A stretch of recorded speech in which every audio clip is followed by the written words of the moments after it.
जी नमस्कार जी, मैं संजय कुमार, सरपंच प्रतिनिधि गांव ताणवाड़ा, ब्लॉक छछरौली।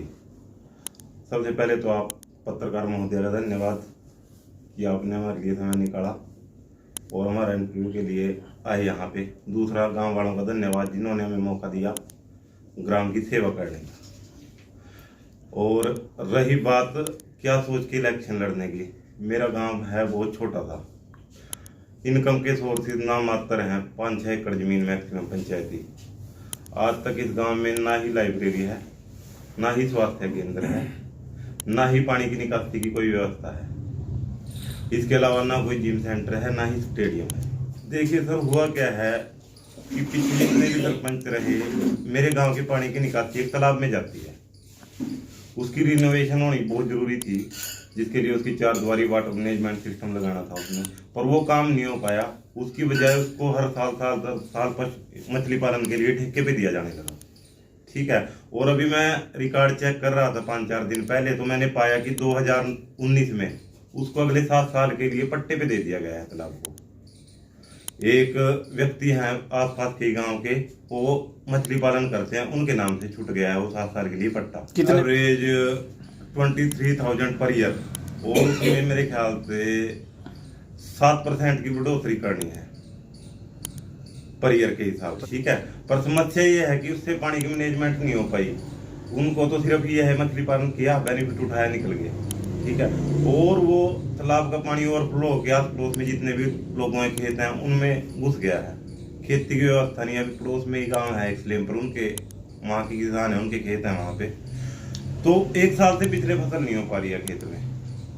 हालात ये है क्योंकि वो तालाब का पानी उसमें घुसा पड़ा है। सर, मेरी सोच है कि मेरी गांव की जो पंचायती जमीन है उसमें पानी की कोई भी व्यवस्था नहीं है बिल्कुल भी, और तालाब पानी से ओवरफ्लो रहता है।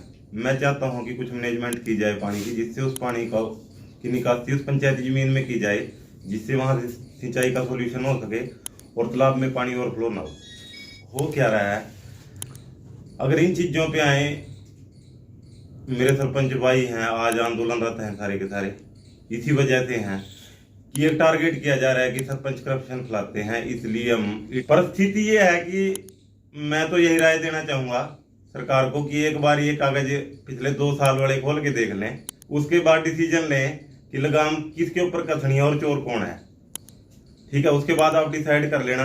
अगर फिर भी लगे कि सरपंच ज्यादा बड़े चोर हैं तो ठीक है। मेरे ख्याल से जब सरकार की कमांड कम हो जाती है ना सर सिस्टम के ऊपर, तो फ्री हो जाता है, उसके ऊपर दबाव नहीं होता है। प्रशासन किसी भी तरह का दबाव नहीं मान रहा है सरकार की तरफ से। दबाव से मतलब जायज दबाव जो होना चाहिए। आप कंप्लेंट करने के लिए पुलिस स्टेशन में जाओ, बिजली बोर्ड में जाओ, आपकी कोई सुनवाई नहीं होगी। एक आम आदमी को, किसी को भी आप सिलेक्ट करके काम से भेज दो कि मेरे घर में चोरी हुई है या कुछ काम हुआ है, मेरी कंप्लेंट लिख लो, थाने में कंप्लेंट तक दर्ज नहीं की जाती। वो आदमी इतना डरा दिया जाता है कि वो खुद ही भाग जाता है, दूसरी बार जाएगा ही नहीं वहाँ, बोलेगा अरे छोड़ पर क्या करेंगे वहाँ जाके। मेरे ख्याल से सरकार को किया हुआ है पर ग्राउंड पे दिखाई नहीं देता। टोल फ्री नंबर होने चाहिए, एक ऐसी अथॉरिटी बनानी चाहिए जिसको कि कोई भी सरकारी महकमा अगर सुनवाई ना करे तो विद इन 24 आवर वहां से रिस्पॉन्स आए कि आप यहाँ कंप्लेंट करो, हम करेंगे वहां। मेरे को नहीं पता इन्होंने ऐसा कुछ किया हुआ है या नहीं है। जब पावर में होते हैं ना तो लागू करना बहुत मुश्किल हो जाता है। शायद इनको भुगतना पड़े फ्यूचर में इलेक्शन में। जनता अगर सुधार नहीं किया गया तो छोड़ जरूर देगी, पक्का पक्का। क्या जी कि गांव छोटा है, इनकम के सोर्सेज नहीं है। ठीक है। ग्रांट के ऊपर डिपेंड है कंप्लीटली, और उस हिसाब से काम नहीं हो पाया है। अब एक चीज देखो आप, मेरे ख्याल से स्वास्थ्य बहुत बेसिक सी चीज है। एक छोटा स्वास्थ्य केंद्र हो, आसपास के 2-4 किलोमीटर में भी हो, तब भी सॉल्यूशन हो जाता है बात का। इस बार कहना चाहूंगा कि कम से कम, मेरे लिए नहीं पूरे हरियाणा में, अगर ये सुधार हो सके, गांव में, हर एक गांव में 2-3 गांव में इकट्ठे करके एक स्वास्थ्य केंद्र बनाया जाए, जिससे कि आप एक तरफ तो कहते हो जोड़ा छाप डॉक्टर बैठे हुए हैं, दवाई नहीं लेनी, दूसरी तरफ 10-10, 20-20 किलोमीटर तक हॉस्पिटल नहीं है, तो किसके पास जाएगा इमरजेंसी में कोई भी पेशेंट हो।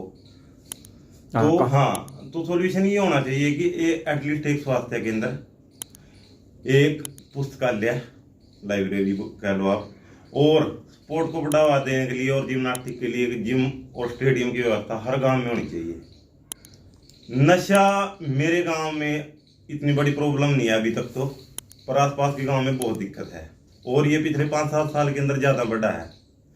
हाँ, आसपास के गांव में नशा होने से चोरियां बढ़ गई हैं अपने यहाँ बहुत ज़्यादा, क्योंकि उनको नशे के लिए पैसे नहीं मिलते, घर वाले बेदखल कर देते हैं, तो जाहिर सी बात वो चोरी करेंगे।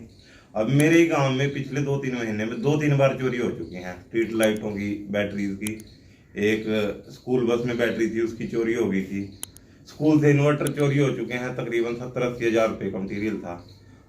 और मेरे ख्याल से वो आउटपुट इसी चीज़ का है कि नशा नहीं रुक पा रहा है। आपका सुझाव क्या रहेगा? देखो सर, सुझाव तो यही है कि जो जनता आवाज उठाती है उसकी सुनवाई करे सरकार, उस पर गौर करे। जब सरकारें बहरी हो जाती हैं तो वापसी नहीं कर पाती।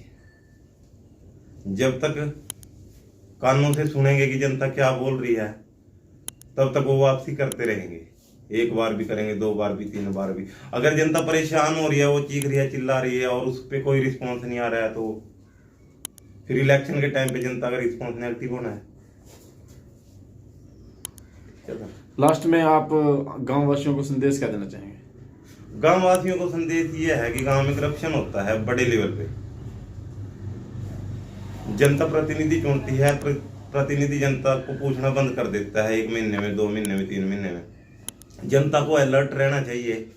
आरटीआई लगाने से अच्छा है हर महीने सरपंच से जाके पूछें आप लोग क्या काम कर रहे हैं, ठीक है। और सरपंच का भी ये दायित्व है कि हर महीने एटलीस्ट 1 बार, महीने में 1 बार ग्राम वासियों को बुलाए और उनको बताए कि मेरे पास क्या फंड आया है और मैं क्या काम करने की सोच रहा हूँ।